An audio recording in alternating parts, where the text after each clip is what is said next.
What is good, everybody? Today we are looking at my best and worst scooter. I only own 2 scooters, but it doesn't matter. Anyways, starting off with the best scooter, we have here the Wolf King GT. Coming in at around 115 pounds, you have a super fast, unpractical, super fun scooter to keep along with the cars on the main road. It's more power than you'll ever need, with 2,000 watts of nominal power per motor and 4,200 watts of peak power per motor. It's got pretty good suspension in my opinion. I haven't tested out enough scooters to know how good it really is, but anyways. Useless fenders, so you already know I had to put them extenders on.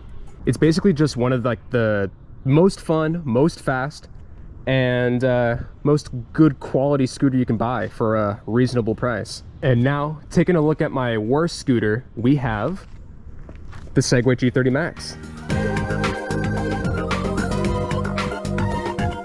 Basically the complete opposite of the Wolf King GT. You got no suspension, only a single motor, 36 volts compared to the 72 volt.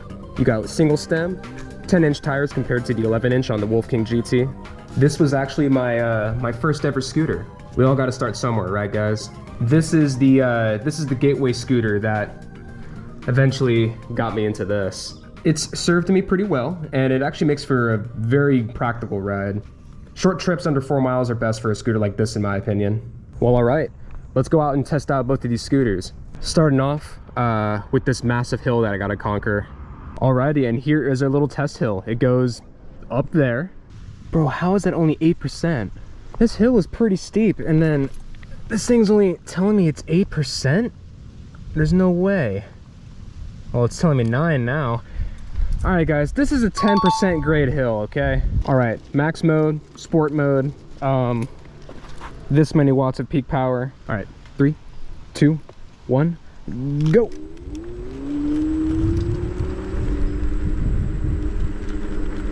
So far, so decent. Dude, it's actually going up the hill, what the heck? We're going realistically like 6 miles an hour. It's pretty underwhelming. Fun fact about this scooter is that if the scooter stopped, like if it's on, but it's stopped, and you don't apply the brakes, then the motor won't turn on, AKA the speed limiter won't turn on. So check this out. All right, get a running head start. And down the hill we go. The motor is technically not on right now, so the speed limiter isn't engaged. And then just like, come on, do it. Yeah, just like that, you hit 30 miles an hour on the speedometer, which it's not a real 30 miles an hour. There's no way. I'm going way slower than that, but it's still pretty quick. It feels a little bit sketchy on this tiny ass scooter with no suspension too. Anyways, we're just gonna do a quick cruise around the neighborhood. Yeah, low key, this is actually, it's still a fine scooter. It obviously doesn't have any really fun features on it, but it's very practical. You're just kind of meant to do this on it. Just take the bike paths, maybe take a sidewalk or two, but it's meant to just get you from point A to point B. For streets like this, it's fast enough. Sorry. If they're coming my direction, they'll just pass me anyways. It's not that big of a deal. Right now we're in the drive mode, which on this scooter at the moment, it'll bring you up to the top speed, but then it won't use like the max acceleration, so you can save a good amount of battery while also going the top speed. It doesn't come with the horn like the Wolf King GT, but the person walking too slow in front of you is gonna hear that, but no car is gonna fucking hear that. This thing is just super practical. Makes way more sense to get than the Wolf King GT, but if you're trying to have fun, this thing ain't gonna cut it.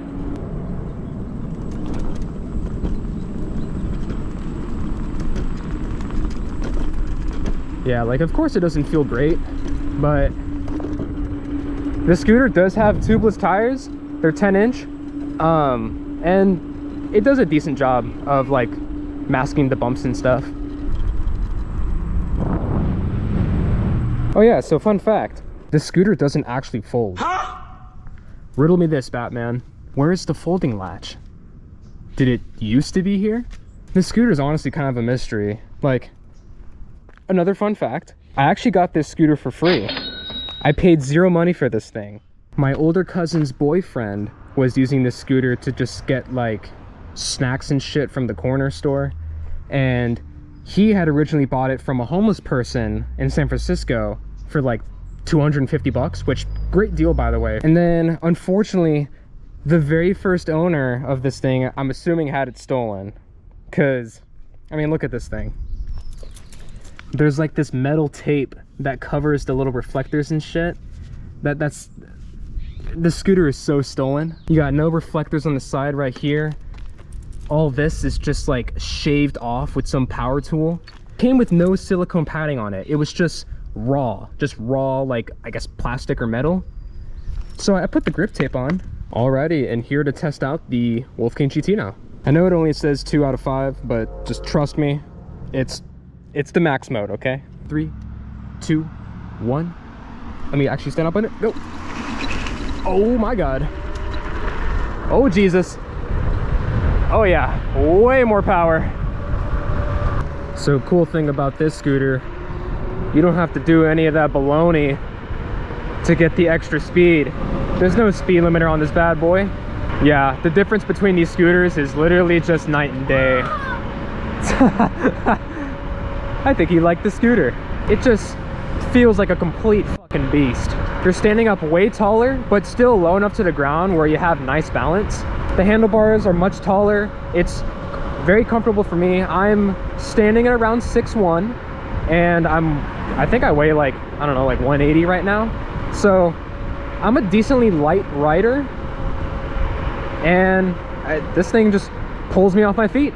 It's got amazing regen brakes, at least compared to the Segway. I didn't actually talk about it, but yes, it does have regen brakes, and I put them on the strongest setting. They work fine. On flat roads, it's totally fine, but any incline downhill, and you just gotta pray. It's way more confidence inspiring when you're riding on the road. Just instant acceleration, pretty much faster than the cars most of the time. While I can cruise, you know, at the top speed on the Segway, going like 17 miles an hour on this road, I'm going almost 30. If you guys are curious, I've said it a couple times now, but setting your wheel diameter on the Wolf King GT from 11 inches to 10.7, all it does is just changes the speedometer, and it makes it more accurate. Just trust me, you'll see the results. For streets like this, the power is just over excessive. This is the scooter that you're taking on the main roads, that you're like keeping up with cars and stuff. And of course it can still be enjoyed on the small roads like this. I can't wait to try out some other scooters though, because all I've really tried was either the Segway, which is like not the bottom of the barrel, but it's definitely like minimum specs compared to this thing where, you know, you got dual motors at least, shitloads of power, it's just a lot. It's a lot. It's a great scooter if, like, I don't know, you got to go to work kind of far away. You got somewhere to, forget it. Let's really open it up.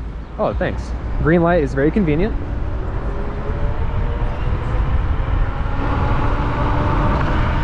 But yeah, I feel like this is truly what this scooter is meant to do.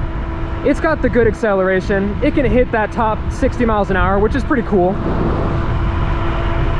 But to truly get the most out of it, I think this is it. Just going to speed limits on roads and getting a good amount of mileage out of it too. Because doing this kind of riding right here will easily get me 40 miles, for sure.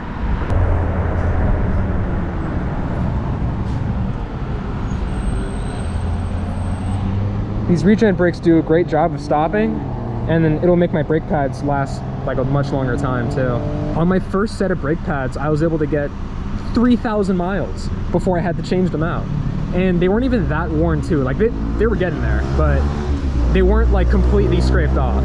If I wasn't using any regen brakes on the Zoom hydraulic little brake pads, I think I'd probably only get like 400, 500 miles. You know, this is a very sane activity to do. Going 35 miles an hour on a busy street with cars.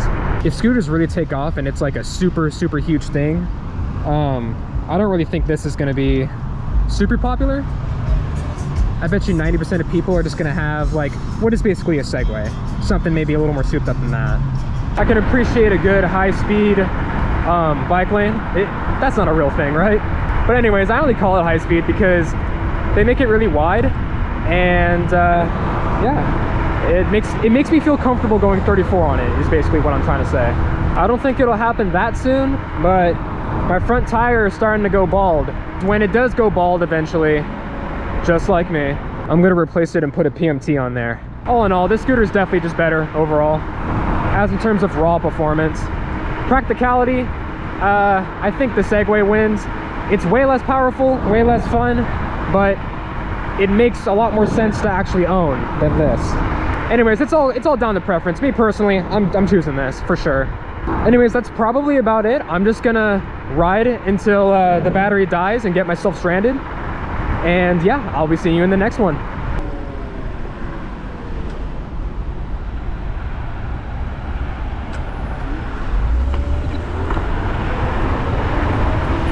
Oh yeah.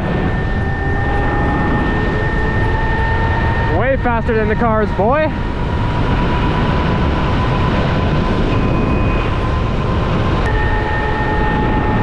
Oh my God, man. Guys, this is so dangerous. Try not to have the urge to replicate this. Oh my God, guys, I almost forgot. I didn't even show you my actual best scooter.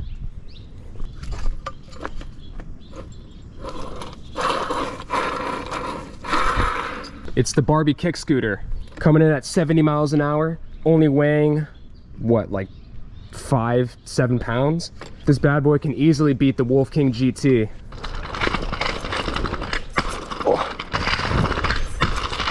Playing with my Barbie scooter. This thing's nice and fast. I call this one the ankle breaker.